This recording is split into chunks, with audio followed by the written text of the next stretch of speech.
Армысыз қымбатты жанкүйер.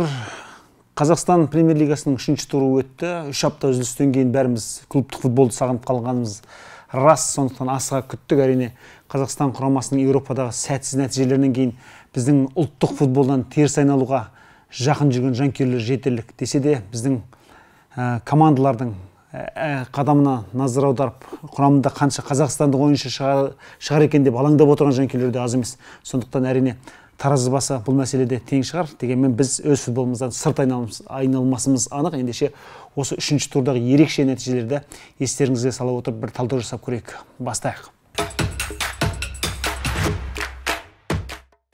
30-ші наурыздағы Шахтер Тұран кездесуімен осы тур басталды. Өкінішке қарай Шахтер командасы 3 ойында қатарынан жеңіліп отыр. Өз қақпасына 8 гол жіберді.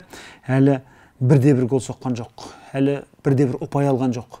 Басқа Шахтердің біздің Қазақстан премьер-лигасы үшін, қазақ футбол үшін орны алып өтен екенін жақсы білесіздер. Әлі күнге дейін біздің жоғары лигадан түсіп көрмеген, әлі күнге дейін 1-1 чемпионатты қалдырып көрмеген жалғыз ұжым осы Қарағандының Шахтері. Өкінішке қарай биыл дәл осы жағдайда, дәл осы сипатта алға кете беретін болса, Шахтер премьер-лигадан түсіп қалуға бірден-бір кандидат команда деуімізге болады. Әрине Игорь Солошенко да былтырда барымен базар жасап, негізінен Қарағанды футболының түлектерімен премьер-лигада қалу мәселесін шешкен еді. Одан кейін командадан Стефан Букарат сияқты, Джорджес Чосич сияқты, сондай-ақ Иван Кампо сияқты мықты легионерлер кетіп қалды. Ең бастысы қақпашы Игорь Шацкий Ақтөбеге ауысты. Мұның бәрі білінбей қоймайды екен. Шахтер Тұранмен ойында тәп-тәуір комбинациялық футбол жасағанмен, жалпы қақпаға соққы бағыттау жөнінен өте төмен көрсеткішке ие. Тек Богдан Савкиевтің оң қапталдан сытылып шығып бір соққы жасағаны ғана есімізде қалды. Оның өзі қақпаға дарымады. Былай айтқанда Шахтер шынында да биыл сол турнир кестесінің етегінде жүретін сияқты. Осы алдағы ойындарда кенет серпіліп қарағандылықтар жақсы ойнай бастамаса, және оған алғышарт та жоқ деп айта алмаймыз. Бұл команда шынында да қиындау болуы мүмкін. Хуан Аспирилия сияқты жаңадан келген легионерлер, Богдан сияқты легионерлер әзірше команданың ауыр жүрген, Ашортия сияқты легионерлер арқалап жүрген жоқ. Сол Каньяс, сол Толордава қаншалықты команданы алға сүйреген, ол да белгісіз, бірақ әзірше команданың бір еңсе көтеретін түрі аса байқалмайды. Ал Тұран командасы өткен турда Қайратпен өз алаңында 0-0 есебімен тең ойнағаннан кейін Шахтер ұтылып белгілі бір дәрежеде символикалық мәні бар десек болады. Өйткені бұл команда биыл премьер-лигаға оралғаннан кейін алғашқы жеңісіне жетіп отыр. Өкінішке қарай бұл команданың құрамында тағы да Тимурбек Зәкіров пен Әлішер Сүлейден басқасының бәрі легионер болды. Гол соққандарда да Леонардо Вака мен Слука, екеуі де бірі Боливиядан, бірі Словакиядан келген легионерлер. Бірақ жалпы Ринат Әлеутовтың қолында тәп-тәуір орындаушылар бар екенін көріп отырмыз. Бірақ Тұранның да ұзақ аламанда қаншалықты алыс қашпайтынын білмейміз. Дегенмен дәл осы жеңіс оларға дәл осы қажет кезінде келді ме деген де ойымыз бар. Жалпы бұл ойында аса есте қалатын ештеңе жоқ. Тек сол Шахтердің тағдырына көбірек алаңдаймыз. Одан кейін Атырау өз алаңында Жетісуды қабылдады. Бұл матчта Серікжан Мұжықовтың жеке шеберлігі матч тағдырын тікелей шешті. Ойын аяқталар тұста ол құрғақ жапырақ деп аталатын стильмен бұрыштамадан тікелей гол соғып есеп ашты. Бұл жерде әрине қақпашы Игор Хаткевичтің кінәсі бар дей алмаймыз, бірақ жалпы тәжірибелі қақпашының мұндай доп жібермеуі керек еді. Жалпы өздеріңіз қарап жүрген болсаңыздар, қазақ футболында осындай бұрыштамадан тікелей гол соғу мәселесі шынара кездесіп қалады. 2021-2022 жылы дәл осы Атырау футболының түлегі Қуаныш Қалмұратов 2 рет гол соққан болатын. Ал өткен жылы Санат Жұмаханов оқ жетпесінің сапында жүріп Каспийдің қақпасына дәл осылай құрғақ жапырақ жасаған болатын. Ал Серікжан Мұжықов болса, былай айтқанда Қайрат Нұрдәулетовтің жетекшілігіндегі Жетісудың биыл аса бір ортанқол ұжым болмайтынын аңғартқан сияқты. Яғни аутсайдер команда болмайтынын аңғартқан сияқты. Әрине дәл осы 3-ші турға бір күн қалғанда Жетісудан трансферлік бан алынды делінді, бірақ байқауымызша Чарльстонда ғана тіркеп үлгерген сияқты, басқа әзірше легионерлердің төбе көрсеткенін көрмедік Жетісудан. Дегенмен Қайрат Нұрдәулетов өзі сенетін сол Чарльстон сияқты, Әділхан Добай сияқты, басқа да Мақтаралда өзінің қоласында істеген бір қатар ойыншыға, мысалы Шамченкоға сенім арта отырып, бір тәуір команда жасақтай алатын сияқты. Ал Серікжан Мұжықов болса премьер-лигадағы 38-ші голын және жалпы үлкен футболдағы 50-ші голын соғып отыр. Бұл да осы ардагердің, қазіргі қазақ футболының ардагер деуге лайық ойыншының өзіндік бір жетістігі деуімізге болады. Жетісудың сапында соңғы рет 2012 жылдың 19 шілдесінде Сержан Мұжықов Интертото кубогының аясында Польшаның Лех командасының қақпасына гол соққан екен. Міне содан бергі 12 жылға жуық уақыттан кейін Астана сапында, Тобыл сапында ойнап келіп, бұл ардагер футболшы Жетісуға оралды, және оралып қана қоймай, қазір жеңіс әкеліп отыр. Ендеше осы Сержандар бастаған, басқа да жас жігіттер қостаған команда енді алдағы уақытта бір серпілеу өнер көрсетеді деп сенеміз. Ал Атырау болса, бұл ойынды құтқарып қалуға мүмкіндігі бар еді. Стасевич ойынның 79 минутында пенальтиді соға алмады. Бұл жерде Жетісу футболының өз түлегі Рауан Орынбасар алаңға жаңа шыққан Фатхулла Әлімзада сияқты тәжікстандық футболшыны кәдімгі көпе-көрнеу аяқтан тепті. Пенальти әділ, бірақ Стасевич алдыда қақпадан биік теуіп отыр. Мұндай жерде шынында да Жүйкөнің ерекше рөл ойнайтыны түсінікті, бірақ басқа Стасевич Еуропа футболын дуын көрген Беларусь құрамасы сапында талай додаға түскен ойыншы ғой. Оның осылай қателескені ауырақ. Сондай-ақ байқап отырмыз, өткен жылда Атырау командасы 5 пенальти тебуге мүмкіндік алса, соның 3-ін енгізіп, 2-ін тебе алмаған екен. Темир Имери бір рет қателескен, сондай-ақ Александр Нойок бір рет қателескен. Демек, сол қателер биылда жалғасып жатыр деуімізге болады. Одан кейінгі жарыс күні бүгінге, яғни 31 наурызға ойысты.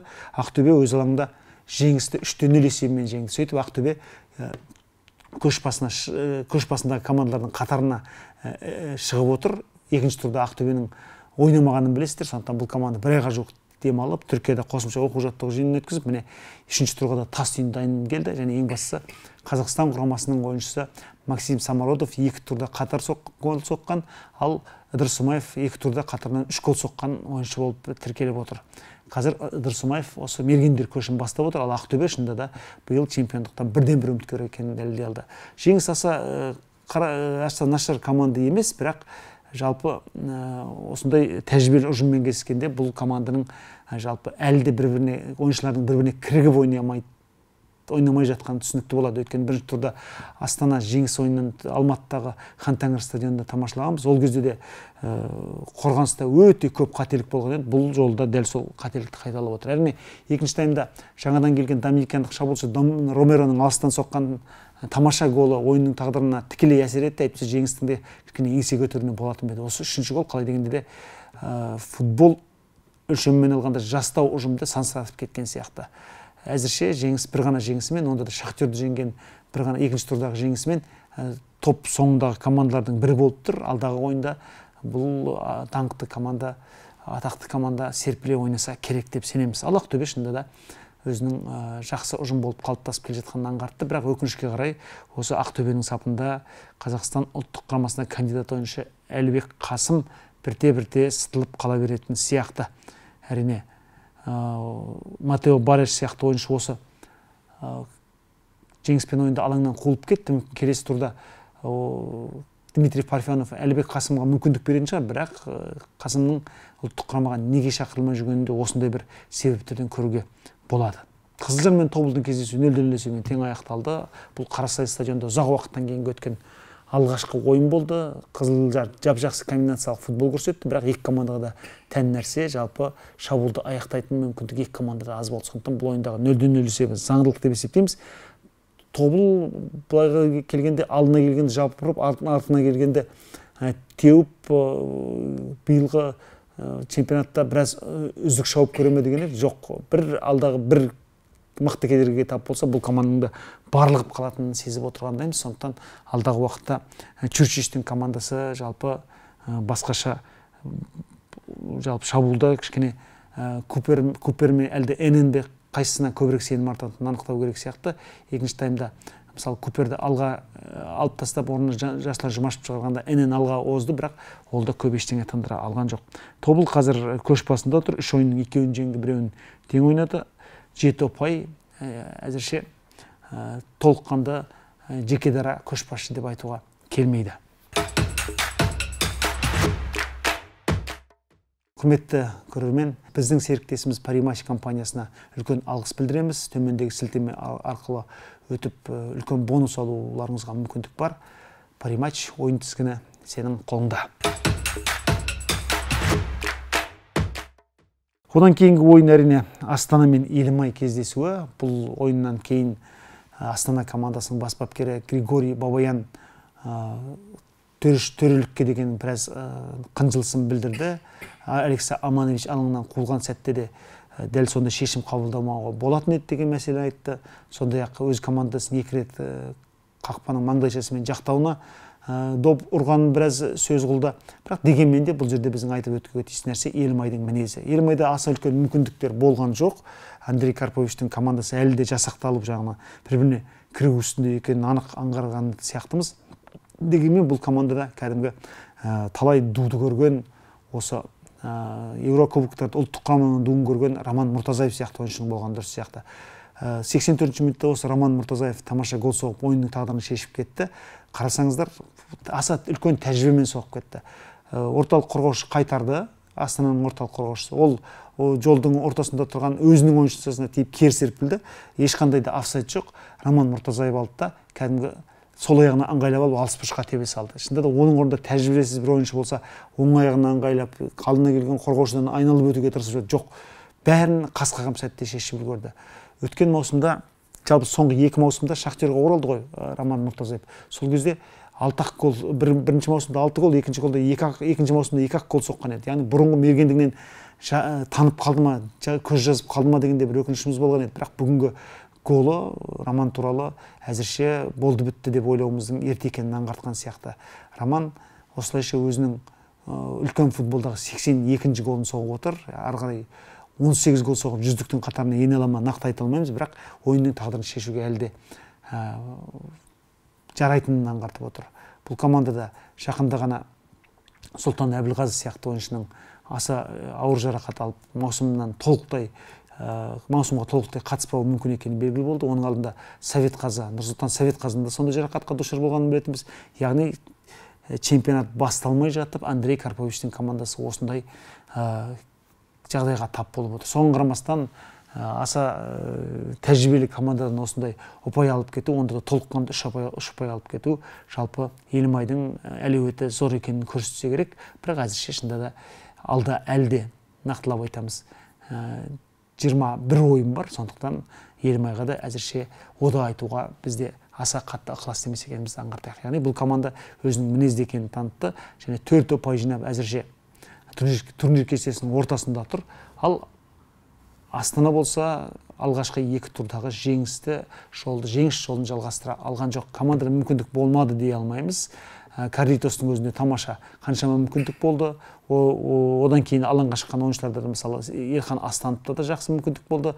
Рамазан Кәрімовтің де ұлттық құрамадан жарақатын жазып оралғанын көріп отырмыз. Ол да тырысып бақты, бірақ әзірше олар мүмкіндікті пайдалана алмаған сияқты. Бұл ойында бір ғана ішім жылаған нәрсе, Талғат Күсепов сияқты ойыншыны 2-ші таймда алаңға қоя берді. Григорий Бабаян әрине Күсептің алаңға шығуы Алекса Амановичтің 58-ші минутта алаңның қуылуына тікелей байланысты болса да, жалпы осы ойыншының, яғни былай айтқанда физикалық мүмкіндігі зор ойыншының Астана түлегінің жалпы Қазақстан құрамасына кандидат ретінде тәжірибені молырақ ала бергені аса маңызды дер едік. Жалпы әзірше ұлттық құраманың ойыншысы Марат Быстровқа мүмкіндік беріліп жатқан жоқ. Бұл командада оң қапталда Жанис Масурас ұстап тұр ойыннан да бері. Басқа қазақстандық ойыншыларға да жалпы мүмкіндік негізінен 2-ші таймда беріліп жүр. Сондықтан тіпті бұл ойында Абзал Бейсебековтің мүлде төбе көрсетпегенін айтуымыз керек. Ал қақпашы Мұхамеджан Сейсан мен Александр Заруцкийге қашан мүмкіндік берілетіні тіпті де белгісіз. Сондықтан Астана қазір чемпионатты жақсы бастағанмен осылайша ара кедік болса да сүрініп қалатын сияқты. Соңғы турда, соңғы ойында Ордабасы мен Қайрат кездесті. Бұл Шымкентте өткен ойын. Қайрат өткен турда естеріңізде болса, дәл осы Шымкенттегі Қажымқан стадионында Тұранмен 0-0 есебімен тең ойнаған еді. Әрине Қажымқан стадионындағы шөптің, яғни төсеніштің аса жоғары сапалы емес екенін бәріміз білеміз, бірақ соған қарамастан Қайрат толыққанды 3 ұпай алып кетті. Ордабасы командасы үшін бұл әрине кішігірім шок деуімізге болады. Өйткені бұл команда бірінші турда Шахтерді 5-0 есебімен өтіп, екінші турда Атыраумен 1-1 есебімен тең ойнап, онда да соңғы минутта ғана қолда тұрған ұпайдан айырылып, өзінің шынында да чемпиондық көшке ілесіп қана қоймай, сол көшті бастай алатынын аңғартқан еді. Қайрат бұл команданы қазірше жерге түсіргендей. Әрине, Әділет Сәдібековтің ұлттық құрамадан кейін тағы да ұлттық чемпионатта гол соққанына қуаныштымыз. Артқы жартылай қорғаушы шабуылға да жақсы араласатынын көрсетіп отыр. Мұнда Қайрат стандартты өте сәтті пайдаланды. Және бұл Әділет Сәдібековтің ұлттық чемпионаттағы екінші, жалпы өзінің спорттық ғұмырындағы 5-ші ресми үлкен гол екенін де айтып өткеніміз жөн. Ал Жоао Паулу болса, ұлттық чемпионаттағы 66-шы голын соғып отыр. Кезінде Ордабасыда бастаған ойыншы, міне қолда 2 гол соғып, мергендер көшінде жуан ортада тұр. Яғни Ыдырыс Умаев, Максим Самородов, Елхан Астанов, осы Жоао Паулулар барлығы алды 3, кейінгілері 2 голдан соғып, мергендер көшінің ішінде тұр. Ал Жасурбек Жақсыбаев, яғни Яқшыбаев, өзбекше айтқанда есеп айырмасын қысқартты, бірақ одан арғы Ордабасының шамасы жеткен жоқ. Ең бастысы Қайрат жалпы Ордабасыны сырт алаңда ұту дәстүрін жалғастырған сияқты. 2021 жылы сырт алаңда 3-1 есебімен жеңіп, 2-1 есебімен жеңіп кетті Ордабасыны. 2022 жылы Қазақстан Кубогы аясында 3-1 есебімен жеңіп кетті Шымкентте. Енді міне сол дәстүрді жалғастырып, тағы да 2-1 есебімен жеңіп отыр. Яғни Қайрат осы биыл өздеріңіз білесіздер, алматылықтар команданың құрылғанына 70 жыл толуын атап өтеді. Қайраттың қожайыны Қайрат Боранбаев команданың чемпиондық атаққа таласатынын айтқан еді. Сол сөзбен сақырындап қапысып келе жатқан сияқты. Бірақ бұл ойында байқауымызша Кирилл Кекер бұған дейін негізгі құрамда алаңға шыққан Дамир Қасаболатты алаңға шығарды. Лука Гадрани жарақатын жазып оралып, ол да негізгі құрамнан орын алды. Әділет Сәдібековтің негізгі құрамдағы орны енді күмән тудырмайтын сияқты. Міне осылайша бұл жолы Вячеслав Шевыревқа мысалы негізгі құрамда сенім артып отыр. Александр Муринский, Александр Широбоков сияқты қорғаныста ойнаған жігіттер бұл жолы қосалқы құрамда қалды да, Широбоков қана екінші таймда шықты. Яғни ақырындап Қайраттың негізгі құрамы тұлғаланып келе жатқан сияқты. Оның үстіне Қайрат осы матчты зариясыз бастады. Яғни алғашқы 2 ойында Қайратты түгелдей алға жұмылдырып отырған грузиялық легионер тек екінші таймда ғана алаңға шықты. Демек, Дмитрий Сергеев те осы жолы шыққан жоқ, мысалы, Әділет Сәдібековпен ортада ойнайтын. Демек, Қайраттың кез келген ойыншысы кез келген шепте алмастыра алатын сияқты. Ал Ордабасы әрине өзін ғана жазғырса керек, бұл команданың мүмкіндіктер болмай қалған жоқ. Бірақ шынында да Седневтің шәкірттері маусымға ауыр кірігу дәстүрін әлде түзете алмаған сияқты. Дегенмен келесі турда Ордабасы тағы да сол жеңіс жолына түсетін шығар деп сенеміз. Қазірше Тобыл мен Қайрат 3 ойында 7 ұпай жинап көш бастап тұр. Одан кейін ұпай жоғалтпаған Ақтөбе, оның бір ойында кем 6 ұпайы бар 2 ойында. Ақтөбе, Астана, Ордабасы міне дәстүрлі осы 5 команда көш бастап келе жатыр. Олардың соңында Қызылжар келе жатыр. Ал аутсайдерлер 3, Атырау, Қайсар, Шахтер. Атыраудың 2 ұпайы бар. Алғашқы 2 турда тең ойнады. Қайсар 2 рет өз алаңында жеңілді. 3-ші турдағы бұл команда қатысқан жоқ. Ал Шахтер 3 ойында жеңіліп отыр. Әзірше жалпы турнир кестесінің 2 пойызындағы жағдай осындай. Бұл турдан аңғарғанымыз не? Бұл турдан аңғарғанымыз біріншіден голдың аздығы. Бірінші турда естеріңізде болса 6 ойында 16 гол соғылған еді. Яғни 2,5 голдан да жоғары болды. Екінші турда 6 ойында 14 гол соғылды. Ал бұл жолы үшінші турда 6 ойында 10 гол соғылды. Яғни 2 голға да жетпейді. Демек, сәт сайын тур санап біздің командалардың нәтижелілігі нашарлап келе жатыр деуімізге болады. Бұл әрине ескеретін жағдай, бірақ жалпы Ыдырыс Умаев болмаса басқа командаларда мойны озық, тур сайын соғатын мергендер әзірше көрініс бермей тұрғанын айтуымыз керек. Әрине жаңа біз айтып өткен қазақстандық футболшылардың жетістігіне сүйсінеміз, бірақ бас мерген кім болады дегенде шынында да сол Жоао Паулуды, сол Ыдырыс Умаевты қана айтатын сияқтымыз. Әйтпесе Тобылдың легионерлері бұл жолы көзге түсе алған жоқ. Осындай мәселелер бар. Содан кейінгі мәселе, біз қанша футболдың даму үрдісі десек те, заманның талабы десек те, уақыттың талабы десек те, өкінішке қарай қазақстандық футболшылардың негізгі құрамынан көрініс беру күн санап азайып келе жатыр. Мысалы, көшбасшыларды алып көрейікші. Ақтөбе командасы сапында, мысалы, негізгі құрамда Игорь Шацкий, сондай-ақ Максим Самородов және Бауыржан Байтана 3 ойыншы ғана, қазақстандық 3 ойыншы ғана шықты. Мұнда да Бауыржан Байтана алмастырылды. Бірінші таймнан кейін-ақ ал Тобылдың сапында, мысалы, негізгі құрамда ойнаған қазақстандық ойыншылар өте сирек. Стас Покатилов, Роман Асранқұлов, Ислам Чесноков міне осы 3 ойыншы ғана шықты. Негізгі құрамда Еркін Тапаловтың өзі, Жаслан Жұмашевтар екінші таймда төбе көрсетті. Және Астана сапында тіпті бұл жолы айтып өткеніміздей Маришки мен Ян Вараговскийді ғана айтып өтсек керек. Басқа Бейсебеков сияқты, Астанов сияқты ойыншылар тіпті екінші таймда ғана, Рамазан Кәрім сияқты ойыншылар екінші таймда ғана төбе көрсетті. Қайрат бұл тұрғыдан келгенде кішкене тәуірдеуімізге болады. Қайраттың негізгі құрамында бұл жолы легионерлер көбірек емес, азырақ болды десек болады.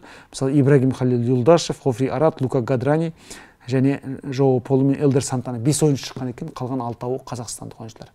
Біз ұлттық құрамаға кандидаттарды сол баяғы ойыншылар, оны жаңарту керек дейміз. Егер осылай жалғаса беретін болса, біздің көшбасшы командалардың өзінде қадау-қадау қазақстандық ойыншылар шығатын болса, біз кандидатты қайдан аламыз? Бірінші лигада Хан Тәңірден іздейміз бе? Болмаса Акастан іздейміз бе? Болмаса Оқжетпестен іздейміз бе? Көрдіңіз бе, жағдай қандай? Сондықтан бұл да алдағы уақытта ойландыруға тиіс. Әрине легионерлер лимиті алынып тасталды, ол қайтадан орнына келеді демеспіз, бірақ біздің қазақстандық ойыншыларда енді өздеріне орнының бекерден бекер бұйыра қоймайтынын түсіну керек. Жанталасып өзінің орны үшін күресу керек. Сондықтан Роман Мұртазаевтың гол соққанына, осы турда Егор Ткаченконың негізгі құрамға шыққанына өз басым қуанып отырмын. Бірақ мүмкін демалыста берілген шығар. Абзал Бейсебековтің төбе көрсетпегеніне, сондай-ақ Рамазан Оразовтың 44-ші минутта ғана алаңға шыққанына, осындай нәрселерге алаңдауымыз орынды сияқты көрінеді. Жалпы алғанда үшінші турдағы тоқталып өтетін мәселелер осы болды. Енді келесі тур, келесі аптаның аяғында 6-7 сәуір күндері өтеді. Бұл кезде енді жер қарайып, былай айтқанда бар мүмкіндік болады деп есептейміз. Және осы жерде ескере кететін нәрсе, үшінші турға Ақтөбе мен Жеңіс матчына екі командада біздің күшіміз бірлікте деген футболкамен шықты. Өздеріңіз білесіздер, қазір еліміздің көптеген өңірінде су тасқыны болып жатыр. 11 мыңға жуық адам құтқарылды деген мәлімет берілді.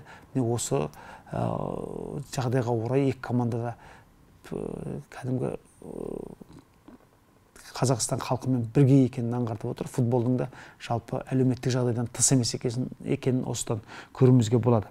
Келесі турда кім ойнайды? Қайрат пен Жетісу кездеседі. Жетісудің Алматыда ұтып кететін әдеті бар, сондықтан Қайрат мейлінше абай болуға тиіс. Оның үстіне Жетісу жақсы команда екенін Атырауда таныта алған сияқты. Қызылжар мен Жеңіс ойнайды. Бұл матчтың да маңызы өте зор. Жеңіс 0-3 есебімен жеңілгеннен кейін Қызылжарға қарсы өте сәтті ойнауға тырысады. Елімай мен Қайсар, Елімай жеңісті жолын жалғастыруға тырысады, ал Қайсар бұған дейінгі өз алаңындағы екі сәтсіздіктің кездейсоқтық екенін дәлелдеуге тырысу керек.